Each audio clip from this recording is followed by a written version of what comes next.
So Yes. pediatric inflammatory multi system disorder, a new entity. It's new for everyone, entire world, including myself. So whatever I am going to share today is purely based on the available very scanty literature and our experience put together. I'm going to give very brief review on this. So you all know that we are suffering from the coronavirus pandemic. Coronavirus are single-stranded positive strand RNA belonging to Coronaviridae family. So it's a group of virus because during my microbiology as well, I know about the coronavirus, but we never thought it is going to be that severe. So this is a novel type of coronavirus, a SARS-CoV-2 virus, and which has got glycoprotein spikes, and which is essentially going to bind to the ACE receptors in the lungs, intestine, myocardium, renal, and peripheral. So this is the first image of coronavirus released by China on 24th January. You can see that this is electron microscopic picture here, and the schematic diagram more or less the same, showing that a lot of spikes. The name coronavirus came because of it is appearing resemblance like a crown. So coronavirus disease is due to a SARS-CoV-2, a novel virus. That's why it is labeled as coronavirus coronavirus disease 19, because December the case was reported. So at this point of time, more than 40 lakh cases are reported in the world. However, there is very less incidence in children lesser than 20 years of age group, that is children and adults and put together, which is coming less than 2.5%. This is based on the data which was available at the end of the February. So even now the data is showing that lesser than 2.5% is quite seen in most of the countries, and children are somewhat protected because of protected due to coronavirus disease. So why children are less commonly involved? Have you ever thought about that? It is a very pertinent question and important question from the pediatrician and pediatric cardiologist point of view. You have many hypotheses to discuss. One of the most important hypotheses is in children, innate immunity is better than the adults. Probably their circulating immunoglobulins are much more broader and can prevent the viral infection of any group, because in children the immune system developed very fast because of the environmental exposure to variety of viruses, and also cross reactivity with the vaccines which we give. These are all hypotheses, and nobody knows answer why children are less commonly involved with COVID-19. This is the first one of the first a serious newspaper news item came in New York Times, that is 15 children are hospitalized with mysterious illness possibly tied to COVID-19. So prior to that, there were couple of case reports either in the news, European news like Guardian, or North American news like New York Times and local, but it was not given that much attention, even the case reports from China or Italy. But people recognized over the period of time the disease which is coming, the mysterious illness coming is very dangerous, and which has got a wide varieties of presentations. That's why people did not really understand what kind of illness is it. Is it related to the COVID-19? Still lot of questions arise in this particular category. So let us look at the scenarios which was published, which is just published in the world. All these articles ahead of printing. Still, it is not available in the journals, but with the view of public interest and also request by WHO and the CDC, these articles are available freely in the internet. You don't need to pay anything.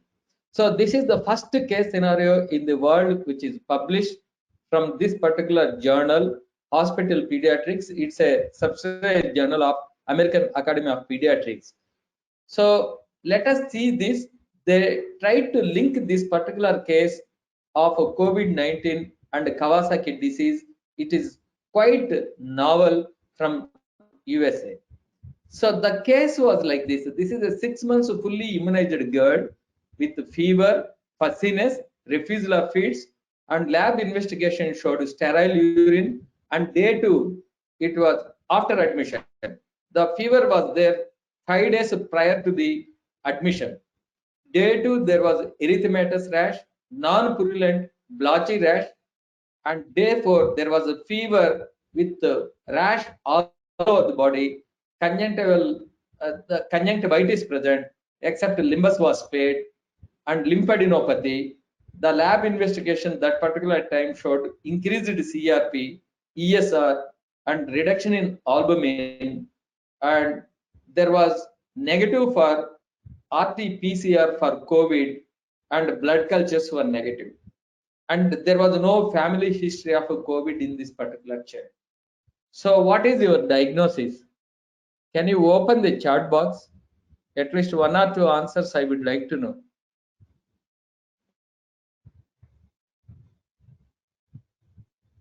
So I'm not seeing any responses neither.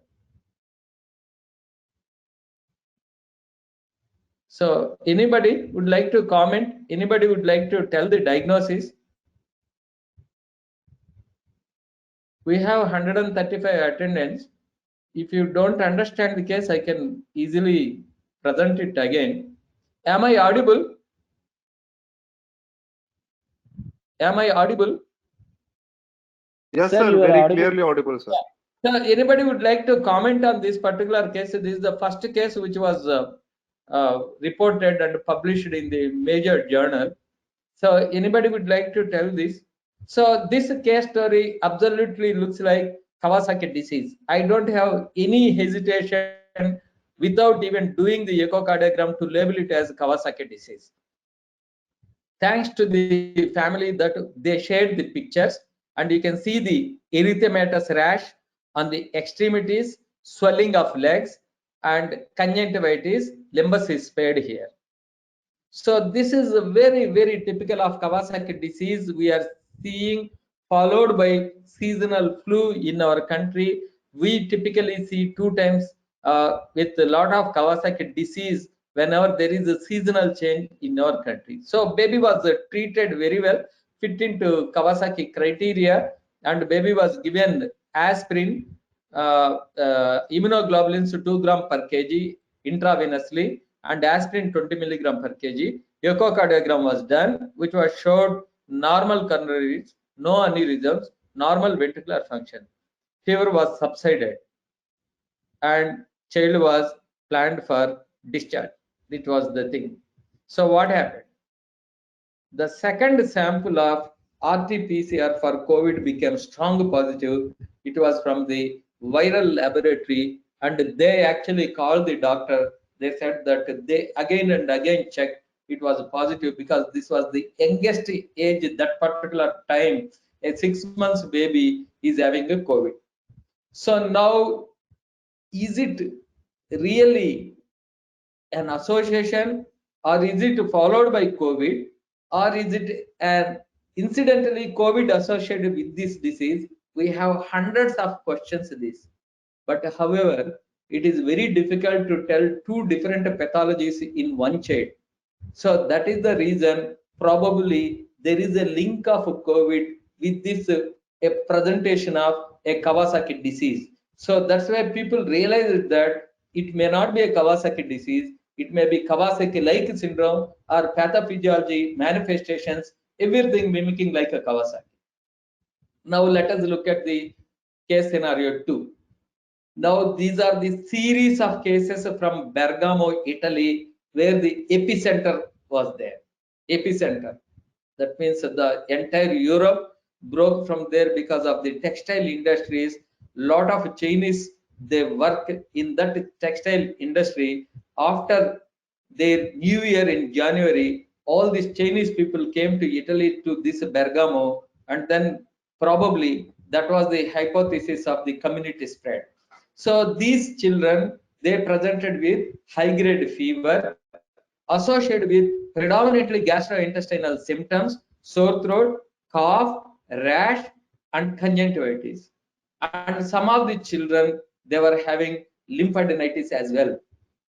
So what is the diagnosis? So it is associated with gastrointestinal symptoms and also rash and conjunctivitis. These are not infants, these are little bit older children. So look at this.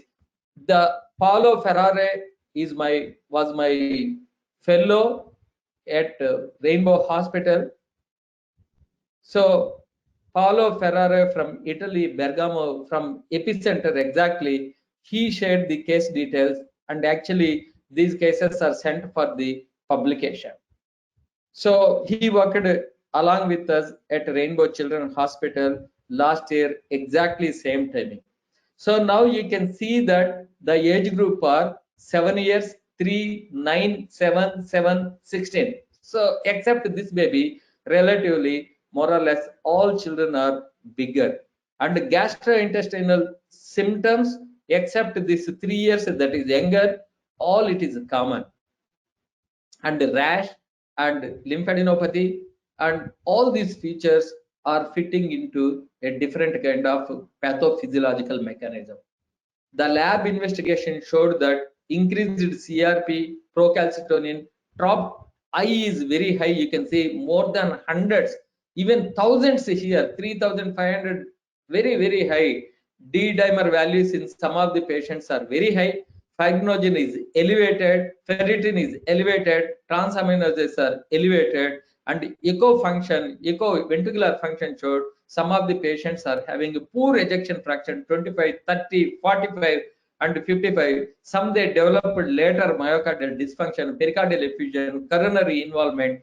Lot of these problems are associated in this. So you have a case scenario where relatively bigger children, that is above 7 years, with a predominant fever and gastrointestinal symptoms, and there is involvement of myocardium, coronary artery involvement, pericardial effusion, and ventricular dysfunction.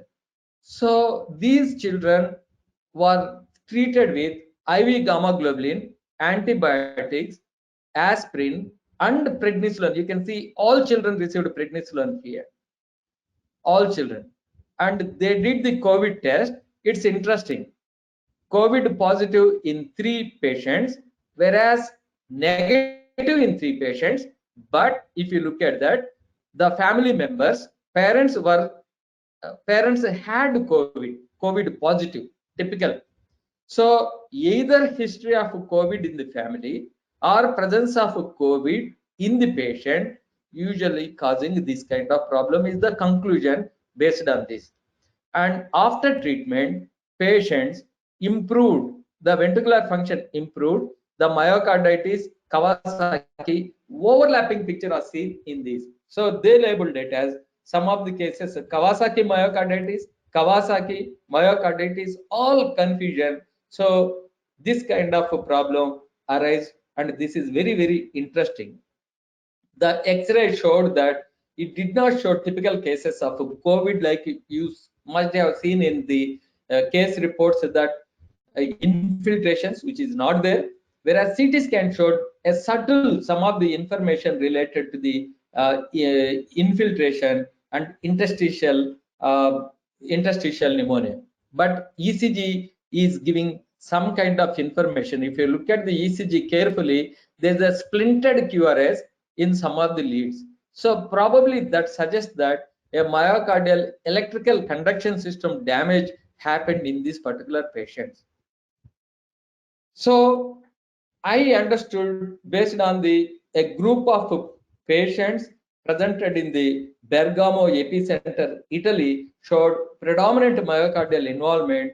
Either they present with myocarditis or Kawasaki-like picture, or combination of both is possible. Let us look at the case scenario 3. These are series of cases presented with shock treated as toxic shock syndrome in UK. This gave a lot of alarm in the world because these 8 patients were critically admitted, and this article came from Lancet. So all over the world, people started talking about this particular patient group, why this happened during the pandemic of COVID. So you have a 8 patient cohort here. Again, you can see 14 years, 8 years, 4, 13, 6, 6, 12, 8. So relatively bigger age group with a history of fever, gastrointestinal symptoms are very common in the form of diarrhea, abdominal pain, maybe due to congestive hepatomegaly, and some patients had rash, and all these patients had low blood pressure. That is very important here. Hypotension is the common finding noted in this particular patient, and all these patients responded high dose of inotropes. You can see noradrenaline, dopamine, noradrenaline. All patients essentially received a high dose of inotropes and also vasodilator therapy. These patients responded both IV gamma globulin as well as corticosteroids and antibiotics, probably a secondary antibiotics to prevent other infections, or suspicious about sepsis and all, because they presented like a septic shock. So physicians found very difficult to differentiate these categories from septic shock and ventricular dysfunction, because all patients were having ventricular dysfunction. You can see here severe biventricular, moderate biventricular, severe ventricular. So all this happened. Again, the lab investigation showed raised ferritin, D-dimer, pro-BNP, trop-T, procalcitonin, and reduction in albumin suggests that a massive inflammatory process is going on, which became evident by lab as well as clinically. So the results for COVID showed that positive in more than 50% of the cases, and more than the 50% of the cases had history of contact like a grandfather and parents. The negative patients, they checked the antibodies of IgG, which showed that there was a past evidence of COVID. So this suggests that clearly there is an insult by the virus of COVID, which is causing immune modulation in all these children and presenting like either you see some kind of dengue fever, sometimes like Kawasaki, sometimes like overlapping pictures. So now let us look at that. This is from European. So first case April 27, which was reported in UK very seriously. After that, first case in May from Royal College of Pediatrics with various symptoms. Then they actually started thinking to name this as pediatric inflammatory multisystem syndrome. That's how it name came, because it's in children, inflammation to all body, and all systems are involved, more or less 2-3 systems are involved. That's why the name came, because of the PIMS, pediatric inflammatory multisystem. TS means temporarily association, because most of the patients, they improved very well. A syndrome usually with multiple problems will persist for a long time, whereas in this particular scenario the syndrome is very temporarily, and which is improved with the treatment. That's why probably they thought it is an appropriate definition. However, still it is changing every day. I will show you that. So New York, again same cases reported, but they call this as MIS, that is a multi-system inflammatory disease. And May 6th, again all these cases correlated and pulled together, and which is directly correlative, either directly insult or with the history of all these things causing this kind of problem. Now let us see why COVID, this SARS-CoV-2 will cause this. What will happen coronavirus to this one, COVID-2, which has got a glycoprotein, and our respiratory endothelium, heart, kidneys, intestine, all this has got ACE2 receptors here. The glycoprotein exactly goes and attaches to that. Then what happens after that? The glycoprotein will be absorbed, RNA will be will go to cells, and multiplication of this RNA will be taken place, and virus replication will happen. So SARS-CoV virus infects human through angiotensin converting enzyme 2, a membrane-bound protein present in vascular endothelia, cardiovascular system, renal, all these. Due to acute inflammatory response, there will be cytokine storm. The invasion of the virus to the myocardial sites or respiratory leading to the hypoxemia results in oxidative stress and myocardial damage. But how this particular scenario happens, that is immediately as soon as you get the infection, those problems will happen. But in children, this is not happening. Why? They have innate immunity. The immune response to SARS-CoV-2 involves both cell mediated immunity and antibody production. So what will happen if there is a dysregulation of the immune response to of a host to an infectious agent, that will lead to hyperinflammatory response by the host. For an example, a child is having innate immunity. He has already got some antibodies because of the various other viruses which can attack the COVID virus. But unfortunately, the antibodies which are present in the child is totally insufficient to produce again immunity in that particular child, but it may be sufficient to attack the virus or prevent the virus replication in the body. So in that process, these low levels of antibodies in this child can cause antibody dependent enhancement. This antibody dependent enhancement is responsible for pediatric inflammatory multi-system syndrome. So I think this gives reasonably adequate information because of the presence of the both cell mediated immunity and enhancement of antibody dependent enhancement leads to this PAMS. The amount of innate immunity is totally insufficient.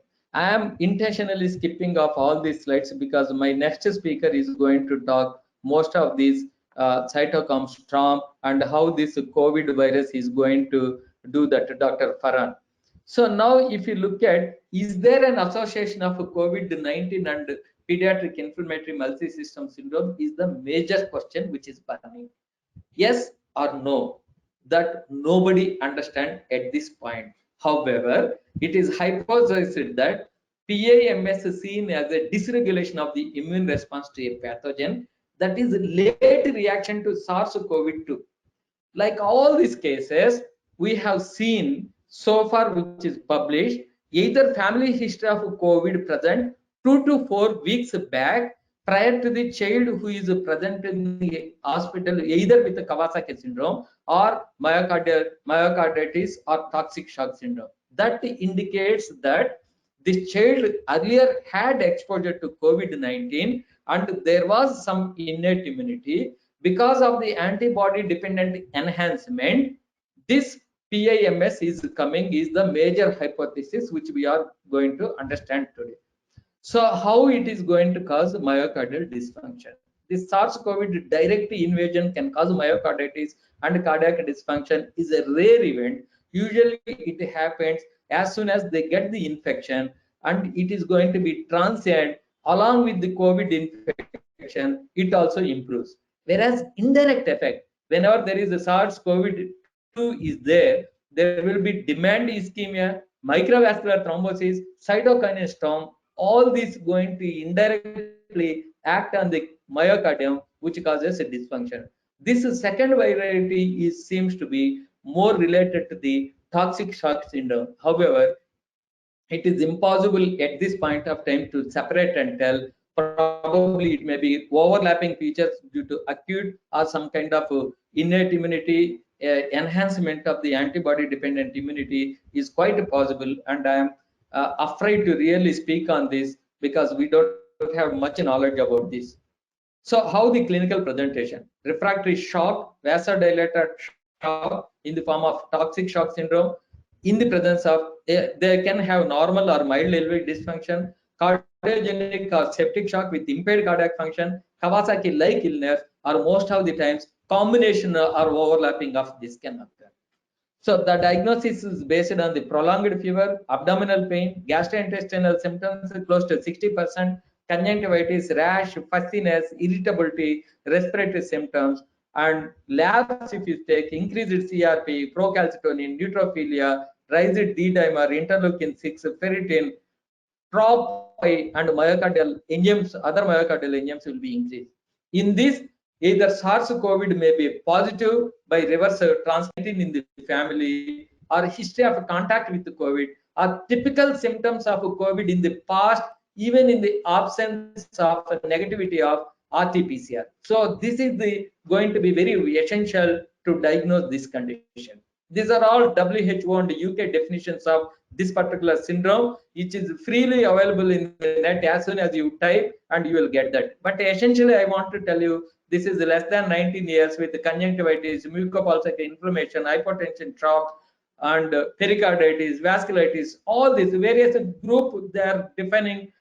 Every day it is changing. That's what I observed. Last week it was totally different, and this week it is different. American definition is different, UK definition is different. But however, the pathophysiology appears more or less the same. We are just going to wait for the nomenclature of the syndrome.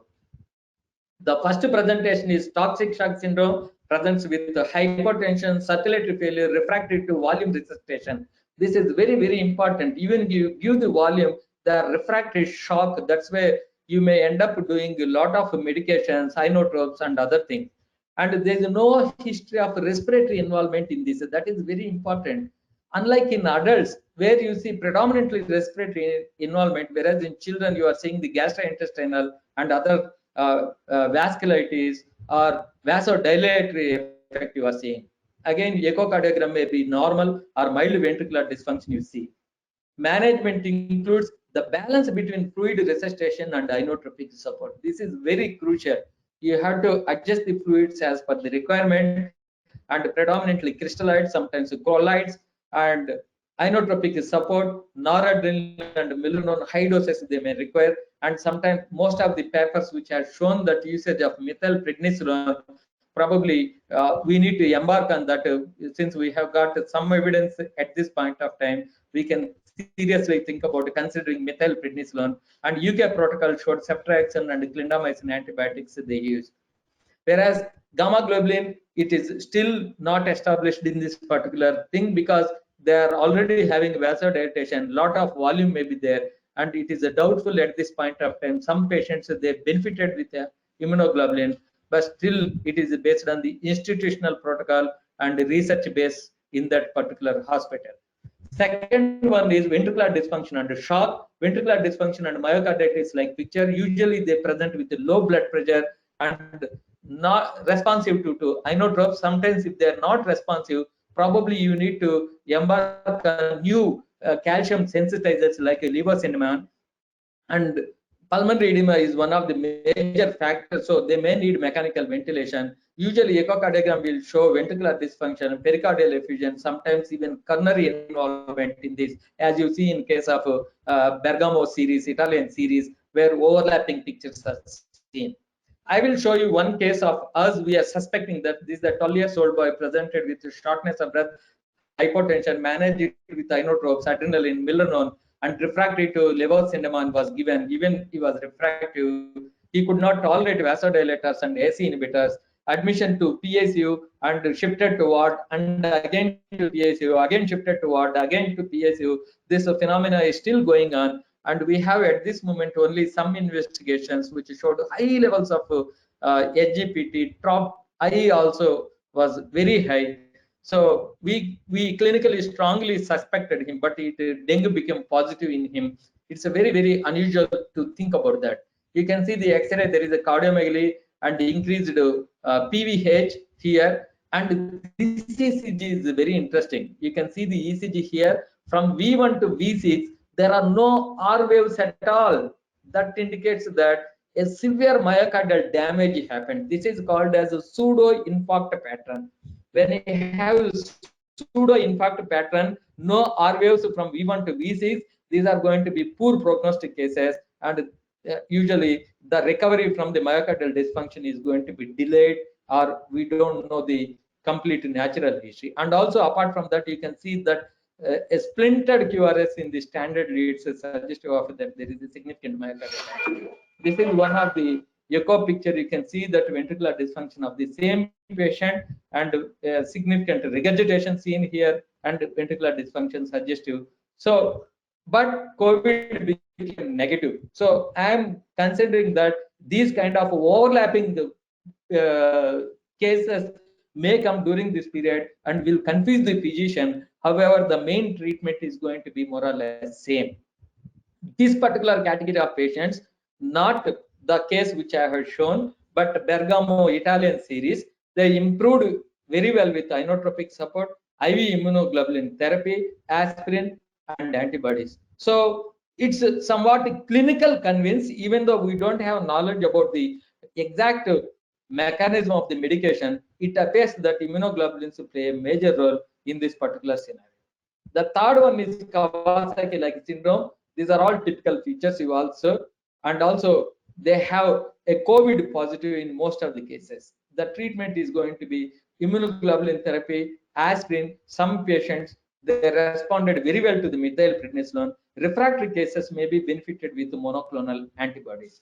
So this is the FDA approved tocilizumab, like you have infliximab. We used to give for the Kawasaki Kawasaki. Similarly, this particular case presented came from India, from Chennai Kanchikamukkoti Hospital. I am sorry, I have not shown the author's name here. They published this last week in Indian Pediatrics, which is freely available, and you can see that there is commencement of tocilizumab, and which inflammatory markers with fever, platelets did not improve. Usually platelets will go up and then come down.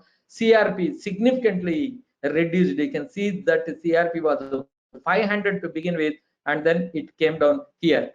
So this child improved very well, and I appreciate the authors for this kind of information which they shared.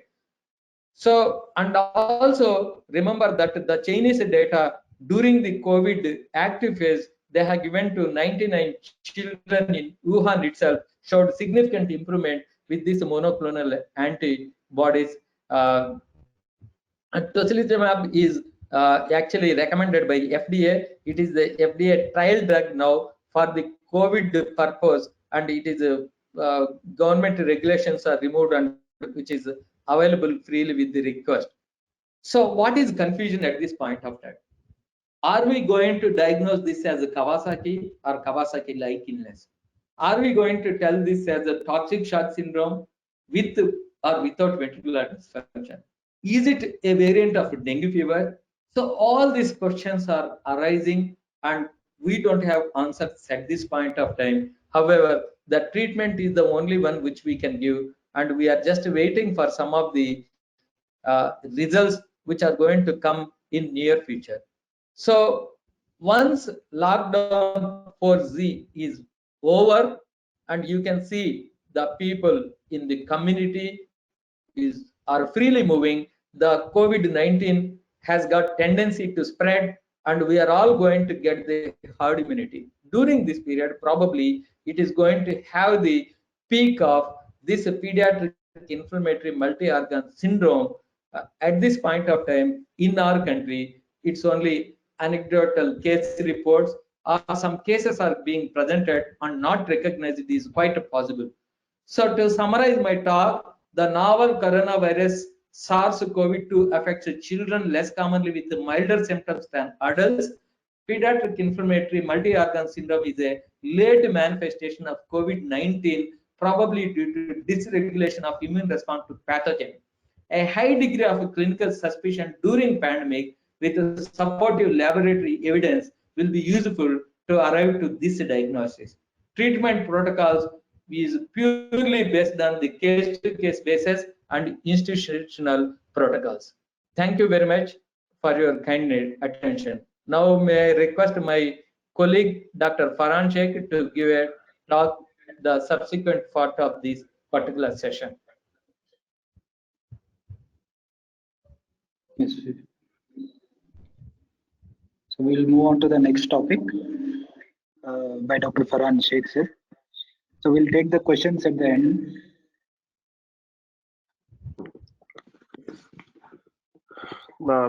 Good evening, everybody. Thank you very much, sir, Dr. Nageshwar Rao, sir, for that wonderful presentation. So, sir has mainly discussed the pathophysiology of the Kawasaki-like illness and um, toxic shock syndrome. I'm going to focus more on ICU management of the patients with multisystemic inflammatory response syndrome, or PMIRS as it's called.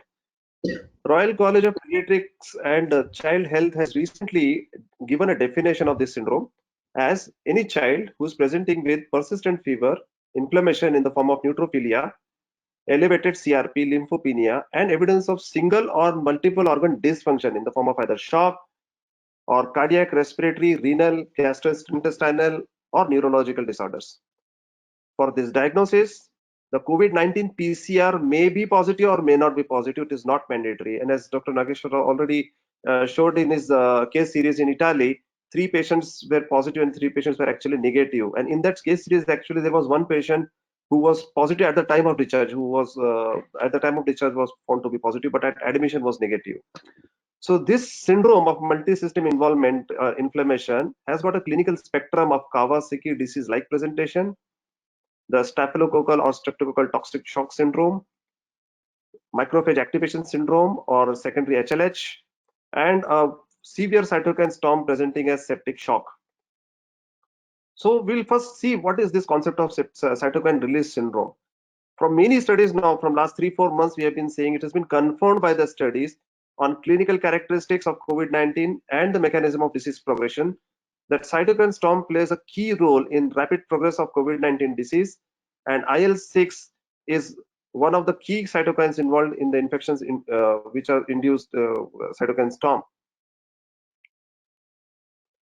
So the cytokine storm is identified clinically by persistent fever or a new onset of high-grade fever, reduction in at least 2 cell lines, so there can be anemia, thrombocytopenia, leukopenia, 2 of them in any combination, coagulopathy, deranged liver functions, worsening multi-organ dysfunction, which is measured by SOFA score in children, worsening vasotrope inotrope score, that is signifying the worsening hemodynamic status of the patient, and rising inflammatory markers, including procalcitonin level. Normally, we say procalcitonin level is a marker of bacterial infection, but during cytokine storm, the PCT can be increasing even in absence of bacterial infection, and of course, the increase in the serum ferritin levels and IL-6 levels.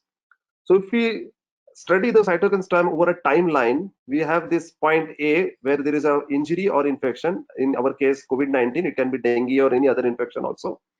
And this stimulates the innate immunity, which leads to activation of humoral factors, particularly complements, which trigger the antigen presenting cells, which release the host of mediators, including pro-inflammatory mediators like IL-6, tumor necrosis factor alpha. In turn, these attract more and more antigen presenting cells and neutrophils. On the other side, there is also stimulation of adaptive immunity, which leads to release of anti-inflammatory response, mainly interleukin 10 and likes, and these are basically anti-inflammatory interaction. So in cytokine storm, in a typical cytokine storm, you have pro-inflammatory as well as anti-inflammatory response, and most of the patients, as we know, COVID-19 carries a good prognosis. In most of the cases, there is a balance achieved after 3-4 days between these two, pro and anti-inflammatory, and this leads the patient to path of recovery. So this is in most of the cases, but in some cases what happens in unfortunate patients, they go into hyper response and there is excessive release of the pro-inflammatory response leading to severe multi-organ dysfunction, early death, or the cytokine storm can continue along with increase in the anti-inflammatory response also, and this again leads to fulminant shock, multi-organ dysfunction and death. Or it can happen the reverse, where there is excess amount of anti-inflammatory response and there is very significant fall in the pro-inflammatory response leading to immune paralysis, leading to again opportunistic infections, septic shock and death. So this is the problem, and this is the main cause of multi-inflammatory response syndrome and various increase the mortality. Ferritin plays a very important role, as we all know now, and ferritin concentration studies have shown that if they are above 4,000, 5,000 nanograms per ml are associated with diagnosis of macrophage activation syndrome with 97% specificity with 98% negative predictive value. When ferritin is increasing, particularly more than 4,000, 5,000, it is associated with increased underlying pro-inflammatory as well as uh, anti-inflammatory cytokines. And the studies have shown that if the ferritin drops by 15% in first 48 hours, it can be taken as a surrogate finding for a favorable outcome. IL-6 levels are also now increasingly people are measuring. Many hospitals, including our hospital, is measuring interleukin-6 levels also. Normally, it is 0 to 7 picograms per ml if we do by CLI. And any threefold increase in the level of IL-6 level is considered as significant. The important thing about IL-6 is it can start rising within 2 to 3 hours of first injury or infection, and it has got a very short half-life. That's why it is considered very ideal for diagnostic and prognostication purposes. And what we have seen in our hospital also, that once there is a cytokine storm, we see IL-6 rising much early, right from few hours of admission. At that time, the ferritin actually may be normal, and then on day 2 and day 3, you will start ferritin start rising. So if you have a facility of checking both ferritin and IL-6, it will be better in the early stages relying on IL-6, and maybe subsequently at day 2, day 3 onwards, ferritin can be used, or IL-6 can be continued to use. Because cost-wise, the tests cost the same, both of them. So the suggested approach for the initial management of multi-systemic inflammatory response by the RCPCH is that all the patients should be managed using all the personal protective precautions, even if the COVID-19 is negative, because they may come positive later on. Look for multisystemic involvement like liver functions, renal functions, neurological examination. ECG is very important, as Dr. Nagesh Rao pointed out, can show you the arrhythmias and myocardial ischemic injuries. 2D echo, serial echoes are very important to assess the ventricular functions. Troponin I, CPKMB for myocarditis. Cultures have to be sent, blood culture mainly, and then other cultures to find out any source of infection. IL-6, CRP, PCT, serum ferritin, D dimers, coagulation studies, all are important to monitor the cytokine storm. So we'll quickly discuss the management strategies one by one. First, going to the shock. The shock diagnosis is the same as what the surviving sepsis guideline has been recommending, is presence of hypotension, that is systolic blood pressure less than 5th centile or more than 2 standard deviation, or in presence of a normal blood pressure, 2 or 3 of the following, like altered mental status, tachycardia, bradycardia, tachypnea, prolonged capillary refill time, cold primary extremities, elevation of lactate, oliguria, hyper or hypothermia. The standard care is the same as the surviving sepsis guideline mentions for any shock, which is getting an IV access early. If you can't get an intraosseous line and start fluid boluses, vasopressors for hypotension, and antibiotic has to be administered within first 1 hour. Previously, the recommendation used to be 30 to 60 ml per kg of normal saline, and even going to 150 to 200 ml per kg of normal saline in first 1 or 2 hours. But now the studies are showing that excess amount of fluid is also not good. So the bolus, the quantity of the bolus has come down now to 10 to 20 ml per kg, and administer you can give around 20 to 30 ml per kg in first 1 hour, and after every bolus of 10 ml per kg, reassess for fluid responsiveness. Do not use hypotonic crystalloid starches, gelatins for resistation. Surviving sepsis guideline with a low quality evidence has recommended 5% albumin. So this is mainly when there is a lot of capillary leak and you have already finished giving 30 to 40 ml per kg saline, then you may try 5% albumin bolus of 10 ml per kg or 20 ml per kg. Although it will also leak, but it will leak slower as compared to normal saline. The perfusion targets are the mean arterial pressure above, as for the age appropriate targets, or above 65 millimeters of mercury. Urine output to be targeted between 0.5 to 1 ml per kg per hour. You need to watch the perfusion, capillary fill time, sensorium, and lactate. Vasopressors are indicated when there is a fluid refractory shock. So once you have finished giving 30-40 ml per kg of saline or 5% albumin with persistent poor perfusion, rising lactate, or when there is fluid responsiveness right from beginning, like a myocardial dysfunction or a patient coming to the unit with the fluid overload. The inotropes, usually initially inotrope in children is epinephrine, but norepinephrine can also be started depending upon situation. Dobutamine or milrinone, I know dilators are recommended for myocardial dysfunction. Stress dose of hydrocortisone also is used when there is catecholamine refractory shock, when the child is on already 2 inotropes with stiff persistent signs of shock.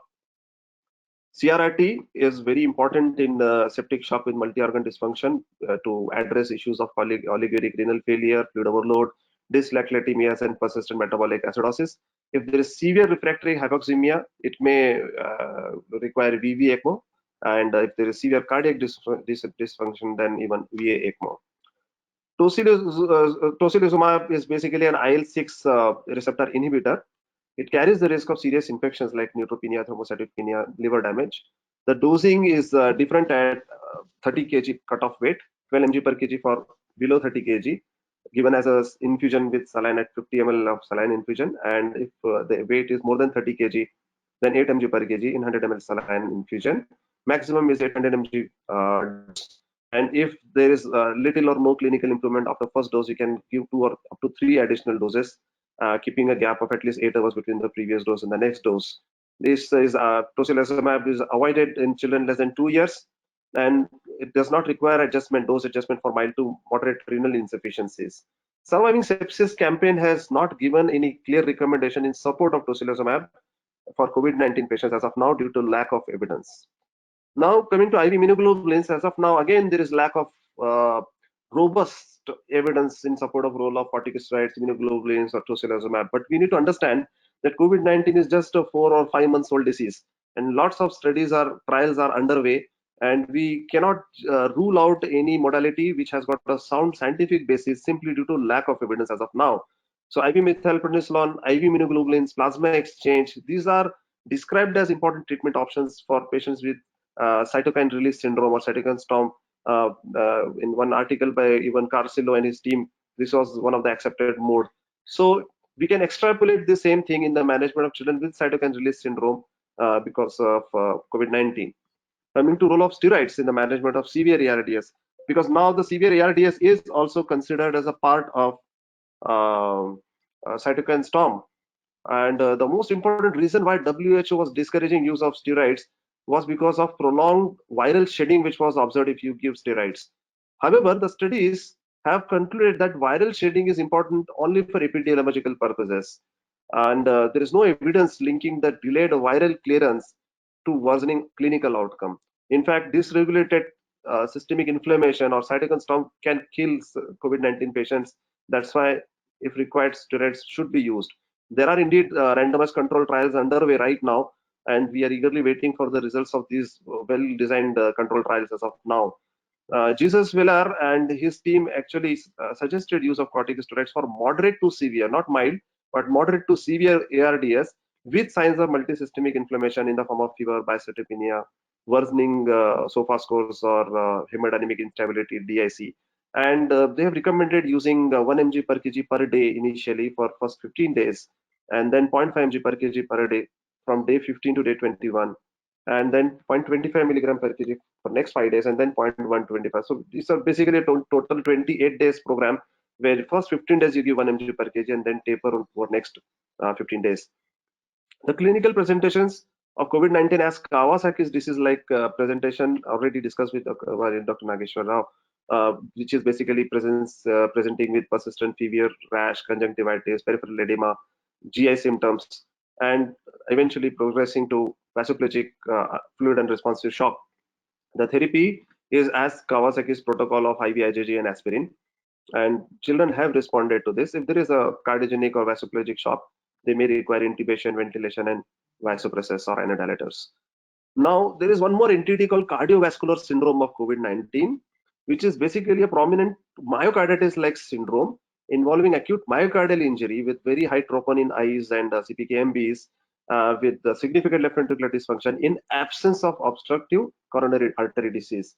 This can be complicated by cardiac arrhythmias and heart failure, and these are considered mainly late complications. So the studies which have come from UK have shown that they usually develop 2 to 4 weeks after apparent improvement. So the patient may have a COVID-19 and they may recover, and after 2 to 3 weeks of apparent recovery, they start showing these symptoms again because of cytokine storm. And therapeutic options are mainly supportive with fluid response, restriction, diuretics, and monitoring with troponin I, CPKMBs, 2D echoes, non-invasive or invasive ventilations may help because of positive pressure. It will reduce the left ventricular afterload. And the renal support is also important many times for management of dyscircular ischemia, fluid management. Very severe cases may require even VA echoes. Very well conducted 2001 randomized controlled trial in pre-COVID area in 2001. In pre-COVID era, immunoglobulins were not shown to actually benefit myocarditis. And that is why we can again say that there's lack of high quality evidence and whether IVIG should be used or not for myocarditis. But the studies now, the experts are suggesting 1 gram per kg on day 1 and 1 gram per kg on day 2 with IVIG as a salvage therapy for fulminant myocarditis. So if there is a child is really toxic with high grade fever and shock, you can go ahead and start IVIG.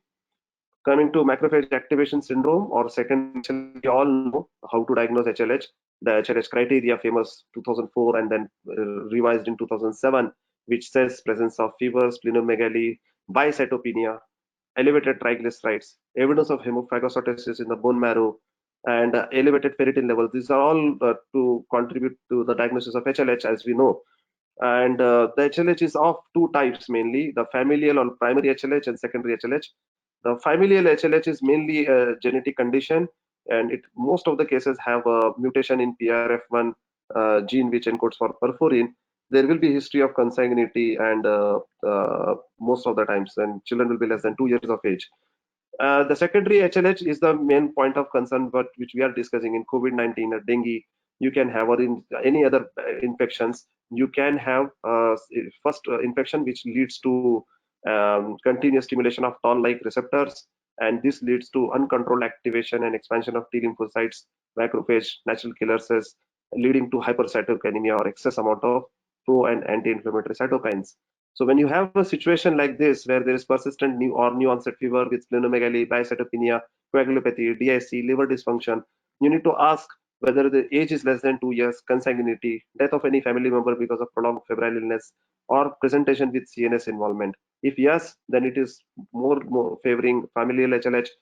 Then you need to get a bone marrow study done, genetic testing also, and try IVIG and steroid therapy. Involve hematologist early in these cases, and then if they are not responding to IVIG or steroids, then you can follow the HLH protocol. While if there is no risk factor for familial HLH, then treat them as secondary HLH with appropriate antibiotic, source control, monitor with CRP, PCT, IL-6, ferritin levels, and IVIG and methylprednisolone can be given. 1 mg per kg per dose is usually sufficient. Some people say you can give up to 5 mg per kg, but we have seen 1 mg per kg per dose BD also works wonderful for secondary HLHs. Now, coming to the last aspect of treatment, which is heme adsorption therapies for cytokine release syndrome. From last 3-4 years, this is really picking up. So many publications and studies, so many case reports are coming showing the importance of heme adsorption therapies for removal of cytokines. So there are basically three methods for blood purification, which is filtration, dialysis, and adsorption. And adsorption is considered to be the most efficient way of removing the cytokines. When do you start hematadsorption? So a child who is actually landing in your ICU with high-grade fever and with multi-organ dysfunction right in the first or second day, with high PRISM3 and high SOFA scores in first 12 to 24 hours, hemodynamically unstable with high vasotrope inotrope score, and then you resuscitated that child with IV fluids, antibiotics, source control, everything, and in spite of your adequate treatment, you still have persistent high fever, high inotropic requirements, high SOFA score, high procalcitonin levels, and rising IL-6 ferritin levels, then you should consider using heme adsorption therapy for possible cytokine storm. These are basically for super sick children who are having multi-organ dysfunction syndrome. The various extracorporeal devices available to us are: one is toromycin, which is a polymyxin B coated, removes endotoxins as well as cytokines. Other is Oxiris, which removes endotoxins as well as cytokines, both pro and anti-inflammatory. And lastly, Cytosorb, which is the only C certified and approved in the European Union for removal of cytokines, removes both pro and anti-inflammatory. Although anti-inflammatory cytokine interleukin 10 is removed only 10 to 20% as compared to the other cytokines. It also removes bilirubin, lactate, ferritin, and even procalcitonin level. And this is important. All these hematopons remove procalcitonin level also. So procalcitonin level also. So when procalcitonin can be used to decide when to start hematabsorption, later on subsequently when you are using this hematabsorption therapy, PCT itself, that molecule is removed by hematabsorptions. That's why you may not be able to actually monitor the treatment by PCT subsequently once you start hematabsorption.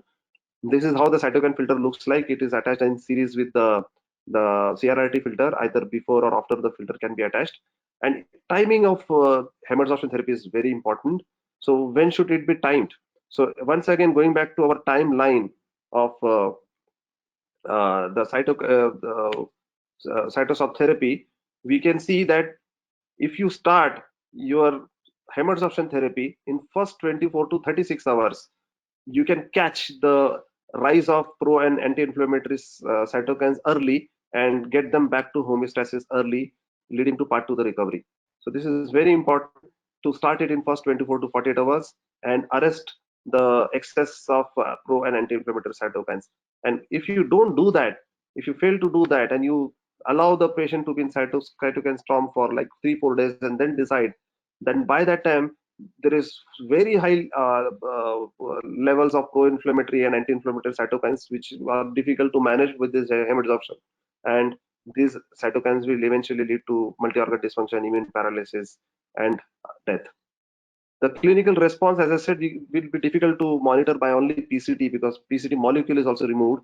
So you need to look at clinically the decline of toxemia like fever, tachycardia, improving biocytopenia, improving multi-organ dysfunction score of SOFA score, improving hemodynamics by reduction in the VIS score, and finally, over a period of time on day 2, day 3, you can see even fall in the IL-6 levels and ferritin levels also.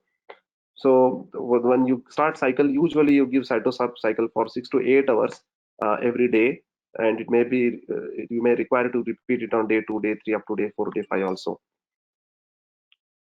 So at present, again, once again, as the we have all been seeing already, there is lack of robust evidence for even hematabsorption therapy.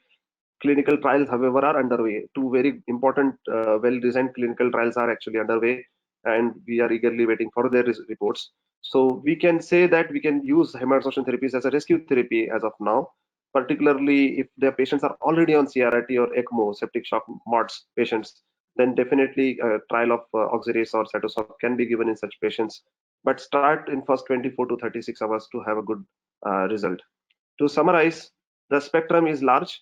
The spectrum of Kawasaki, the streptococcal or staphylococcal toxic shock syndrome, acute cardiac syndrome, macrophage activation syndrome or secondary HLH, septic shock and MODS, and severe ERDS. But they all have one thing in common, which is cytokine storm, and we need to be very alert in identifying it early and tackling it early. Early identification of cytokine storm is also important, and you need to differentiate between various clinical spectrum because the management will change. If you are dealing with Kawasaki disease-like presentation, then IVIG aspirin. If you are dealing with myocardial syndrome, then you need to be more careful about management of cardiogenic shock. And if you're dealing with HLH, then you need to differentiate between is it familial or secondary. If you're dealing with streptococcal or staphylococcal toxic shock syndrome, then antibiotic is important, like ceftriaxone with clindamycin has been recommended by the British protocol. Role of steroids, IVIG, tocilizumab, plasmapheresis, hematabsorption, they all have a very sound scientific logic to back them. And several high quality clinical trials are underway right now, and we are waiting for their results too. Thank you. Thank you, sir. So we'll take up the questions. So the first question is from Dr. Falgun regarding a case scenario which has been presented by Nageshwar Sen. So he wants to know regarding the scenario 1, on which day of illness the second sample was taken. Okay. So the physicians in USA, that is the first case from North America, they have taken with the gap of 3 days. I think the case report did not mention that, but in the original report showed that 3 to 4 days. Exact days I really don't remember, but within the 1 week they have repeated 2 samples. So first one became negative. So that's why it was diagnosed outrightly as Kawasaki disease, and gamma globulin given. Child improved very well. On the day of discharge, evening, the second report came from viral lab. That's a very important, and that viral laboratory is well reputed. Even that was mentioned in the report, and that is the reason they are actually thinking that COVID association with the Kawasaki-like illness. Okay, sir. Regarding a second question from Dr. Pratik Shah. So, how to differentiate Kawasaki and COVID-induced myocarditis? I think I covered that thing. Basically, COVID-induced myocarditis usually, not always, but usually will not have a coronary involvement as prominent as we see in Kawasaki. But again, in Kawasaki's severe Kawasaki-like illnesses, also when there is a coronary involvement, there is also an involvement of myocardium, as Dr. Nageshwar showed in his presentation. So, and another question from again Dr. Pratik Shah. So, in one of the case series presented by Nageshwar sir, so all children in the Kawasaki received methylprednisolone. But what's your opinion on steroids and when to consider it? I think I would prefer to give steroids in this particular any kind of some kind of information, whether it is a PAMS syndrome in the form of either you have pleural effusion, pericardial effusion, some amount of myocardial dysfunction. Probably we should consider methylprednisolone, like you saw in Italian group, where all cases are age is higher for the Kawasaki disease. Usually we see Kawasaki lesser than 4 years, but here little bit older. So whenever you see late presentation with the effusions and myocardial dysfunction, not like a toxic shock syndrome. Toxic shock syndrome, I think you have to take case by case individual approach. Here, I think you have this kind of phenomena with elevated CRP, procalcitonin, and D-dimer and ferritin. Probably these are the cases I would definitely prefer to give methylprednisolone. Okay, sir. The next question is from Dr. Srinivas Mini to Pradhan sir. Yeah. Sir, is there any evidence for COVID-19 virus less incidence in children? Yes, that's what lots of studies are showing. First thing is, see, children can be silent carriers, but severity is definitely less in children. There's no doubt. Incidence we can't really comment because when they don't develop symptoms, they may not be tested also. So at this point of time, less than 2.5% is the incidence in children, especially lesser than 14 years of age group. The estimated incidence in WHO bulletin is there. Every day they are putting it. Lesser than 19 years is lesser than 2.5%. Yes, sir. But the problem is, many children are asymptomatic, so they may not be screened also. They may not be tested. Absolutely. So, thank you, sir. The next question regarding the child, the adolescent boy which Nageshwar sir has presented with myocarditis, whether we could do a COVID testing, antibody testing in this child. Yes, I think it's a good question actually. This particular child, we have been discussing every day that unfortunately, because of the government regulations, we are not fulfilling the criteria to have the second sample for the COVID testing. If you want to send for second sample, you have to have institutional guidelines and the institutional scientific committee to sign for that. So probably if child improves, we may get antibody titers at this point of time, which is not available anywhere to discuss also. Okay, sir. The next question is from Dr. Sridevi Naini. Is there any role of rotational inotropic support in myocarditis?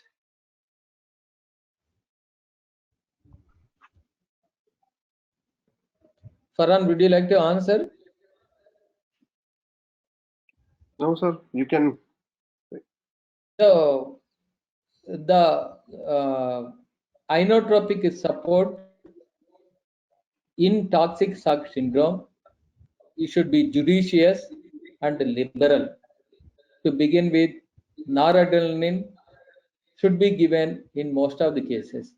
Whereas myocarditis presenting with shock and hypotension, again a combination of inotropes should be given to improve the BP.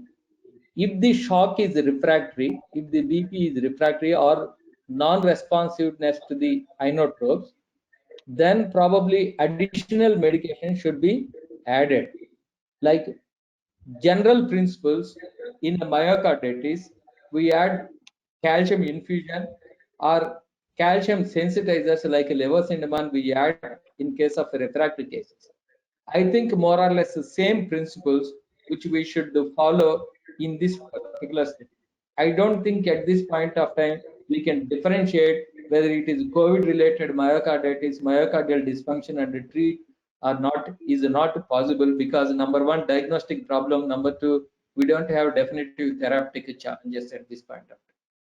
But I think the question was about rotation, whether we need to rotate the inotrope. I think that was the question. We don't do that actually when there is a shock. Inotropic, if they develop a tachyphylaxis, probably you can change the inotropes, but most of the times this kind of situation, rotation very fast, which are not going to work out.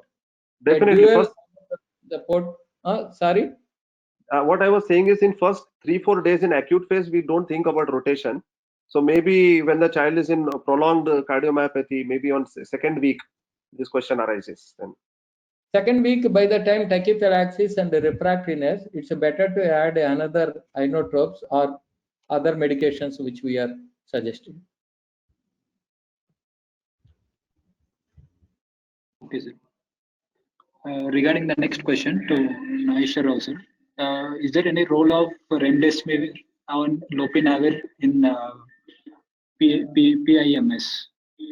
I have seen the literature, even that European registry, whatever it is presented, there is no role of antiviral agents actually. None of the patients received because there is no definitive evidence at this point of time. Even the trials which came in NEJM also did not support even during acute infection. I don't have much experience on that. We are only reviewing the literature. Probably whoever has reviewed this particular thing, they can also educate us. Yeah, basically, these antiviral agents are used in the acute stage of COVID-19 infection, and cardiac features, cardiac syndrome, and Kawasaki disease-like illnesses are usually presenting after 2 to 3 weeks of the acute infection. So, antiviral drugs will not be useful at that time. This is basically more of a cytokine storm. Maybe during the active COVID-19 infection, it will be useful. Like in active, a child coming with 4 or 5 days history of fever and then landing into ARDS, at that time you may use antiviral. Although the evidence is still not very strong, remdesivir is there, or lopinavir with the ritonavir combination is there in acute stage. But after 2 to 3 weeks of infection, when you are in cytokine storm and late complications of cardiomyopathy or myocarditis, it won't be much useful. Yeah, I think the question is if you have COVID positive during PAMS, whether should we give antiviral or not is the question. But I think it's very difficult because the population itself is very small. They are presenting with a different presentation like toxic shock or myocarditis. I think it's very difficult to answer these questions, to be honest with you. Yeah. Because the COVID-19 PCR can be positive for 28 days after the first infection. Okay, sir. Regarding the next question to Dr. Farhan Sheikh, sir. from Dr. Amir Altaf. So, how frequently it is advised to repeat PCT, CRP, and ferritin levels post IVIG and steroids to monitor response? Is there any specific guide to target fall in levels to decide laboratory response or improvement? See, if the child is in shock and you have started IV immunoglobulins and steroids on day 1, then definitely on day 2 and day 3 you will have to monitor PCT, IL-6 and ferritin level. If you don't have IL-6, then at least ferritin level to see the response. As I showed also that there's one study which has shown that if your ferritin level falls by 15 to 20% in first 48 hours, it carries a good prognosis. So clinically, of course, you need to see fever, hemodynamic stability, and uh,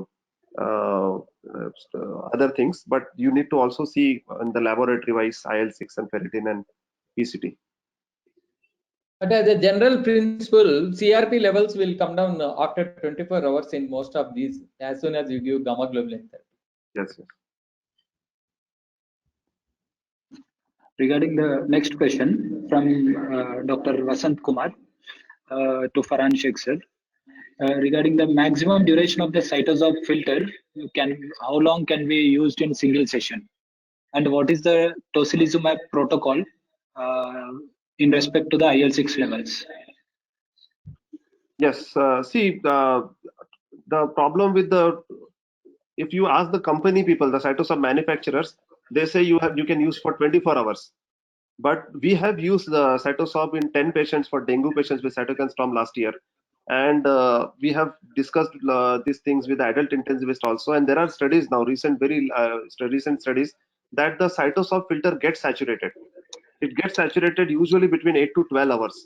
So and the problem is if you continue to use it, there is another problem that it may remove a lot of anti-inflammatory cytokines, and that can lead to excess amount of pro-inflammatory cytokines in the body. So generally we say that use it for 6 to 8 hours, then give a break of next 16 hours, then you can repeat your procalcitonin level or IL-6 level or ferritin level. And as I said, generally also you need to look at the child, and then depending upon the response you can give one more cycle of cytosorb. Adults, in adults ICU, they straight away give at least 3 to 5 cycles of cytosorb. In pediatrics, we have given some patients only one cycle and they responded, and some patients required 3 or 4 cycles also. So generally at an average you will require 2 to 3 cycles of cytosorb, each of around 8 hours, and monitor the patients. Tocilizumab also we have used, and usually you may require a second dose. Usually within first or second dose you will come to know when the fever is settling down and your inotrope requirement is coming down, liver functions are improving, then you know the patient is responding. Okay, sir. Regarding next question to Dr. Nageshwar sir, can we predict the occurrence of PIMS as it occurs usually 2 to 4 weeks later of the illness? Sorry, what is that? Can we detect? Predict? Yes, sir. Can we predict the occurrence of PIMS?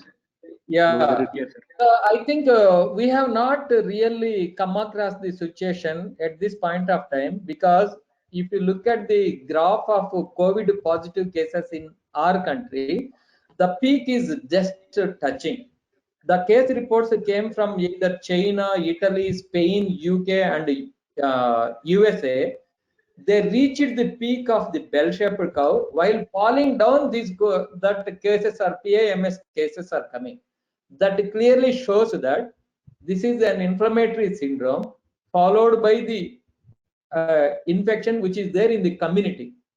So I think we are going to get these number of cases maybe in June 1st or 2nd week based on the amount of infectivity our society is going to get, our community is going to get. That is our prediction.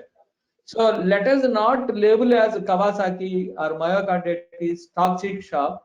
The whole idea of reviewing this paper, this seminar is to identify these cases now, and looking for these cases in the near future is very important.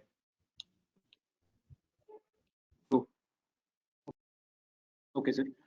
So, regarding next question to Nageshwar sir, related to the same question, whether these antibody titers, whether they are IgM or IgG positive, as the illness is occurring 2 to 4 weeks later the primary illness. Doesn't matter. All patients they checked IgG. IgM you may not pick up also sometimes. IgG we'll be happy to have IgG. So that gives an idea of rough idea about herd immunity in this society. But it won't matter because the pathophysiology is basically cytokine storm. It doesn't matter it is IgG or IgM. See, we need to understand that this multi-inflammatory response syndrome is basically cytokine storm, which we already we are seeing from last 4-5 years in dengue. So what happens in dengue also? They are usually IgG positive after day 5, and the cytokine storm in dengue also classically happens between day 5 to day 10. So they come with the dengue fever, and initially they will only have capillary leaks, and then they respond, and then after day 5, day 6, they develop again second onset of fever. At that time, you will have IgG positive, ferritin starts rising. We see it every year nowadays. So it is basically the same thing in COVID-19 also. So it won't matter whether it is IgG or IgM, but we are seeing this myocardial syndrome and Kawasaki little very later, like after 2 to 3 weeks. In dengue, we see cytokine storm or secondary HLH right from third week, second or third week we start seeing. But this is unusual. In COVID-19, we are seeing it after 2 to 3 weeks. But essentially the thing is same, pathophysiology is same. No, that is the reason all the studies they got the patients 2 to 4 weeks later of the COVID positivity or family history. Probably that's the reason in the studies they have mentioned IgG more common. I agree with Farhan whatever he said. Okay, sir. Regarding the next question from Dr. KK. So, as the time of occurrence of cytokine storm is different between dengue and COVID-19, is there any particular reason for this difference? Yeah, that's what I was saying. No, in dengue, we see cytokine storm from between day 5 to day 10, either form of a very bad storm, multi-organ dysfunction, or just a secondary HLH. Many times it happens they recover from dengue, we ship them to the ward, and then they get a second onset of fever. Gradually, liver enzymes start rising, and then we don't know what's happening. So this is usually the secondary HLH or macrophage activation syndrome, and sometimes we see they're directly going into very bad shock, which is the proper cytokine storm. In dengue, we see between 5 to 10 days. We don't know why in COVID-19 it is taking such a long time. But again, in COVID-19, the severe ARDS of COVID-19 is also manifestation of cytokine storm. The septic shock presentation of COVID-19 is also because of cytokine storm, which happens very early. It is usually between day 5 to day 10 in COVID-19 also. The myocardial involvement and Kawasaki disease-like presentation is late actually. And at least I don't know why it is so late.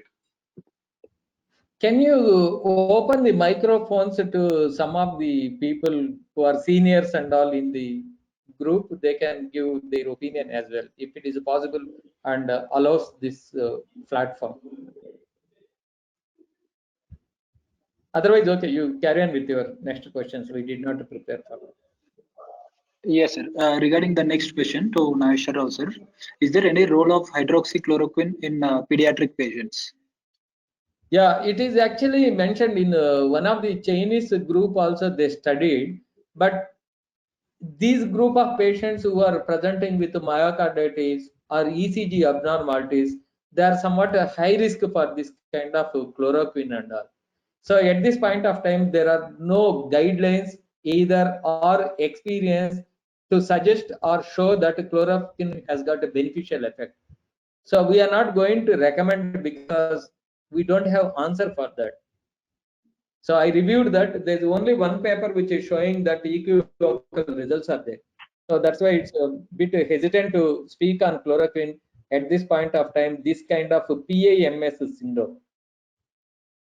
Yeah, we are talking about PAMS syndrome, not COVID-19 infection, active infection. Yeah. So, thank you, sir. Regarding the next question to Dr. Farhan, sir, will there be any coagulation dysregulation in these patients? And is there any role of heparin or enoxaparin as they are used in the adult COVID patients? Yes, yes. See, again, during an active COVID-19, lots of studies are showing there is a problem of coagulopathy, there is a problem of pulmonary vasoplasia and microthrombosis of the pulmonary blood vessels leading to VQ mismatch, and there is a role of enoxaparin. And the government hospitals in Pune, in Hyderabad, in Delhi, they are actually using enoxaparin for all adult COVID-19 patients. So if we have this kind of scenario in children, actually these things are actually not reported. But if we have, we will have to use enoxaparin. We will have to use hydroxychloroquine, because adult they are in active COVID-19. They are using hydroxychloroquine and enoxaparin. Yeah. Here, some of the cases we can give where you see superficial thrombophlebitis, or if you feel that a Kawasaki-like illness who has got a thrombotic potentiality, then it is recommended to give low molecular weight heparin also. So where you see coronary aneurysms or any evidence, it is recommended in some of the cases to give heparin. But again, it's going to be individual basis because there is no data available. Okay, sir. Regarding the next question from Dr. Vivek B. In children with hyperferritemia and bicytopenia, that is incomplete HLH or macrophage activation syndrome criteria, is it prudent to wait till other cytokine storm features? Yes. See, only elevation of ferritin level is not an indication to immediately start the treatment.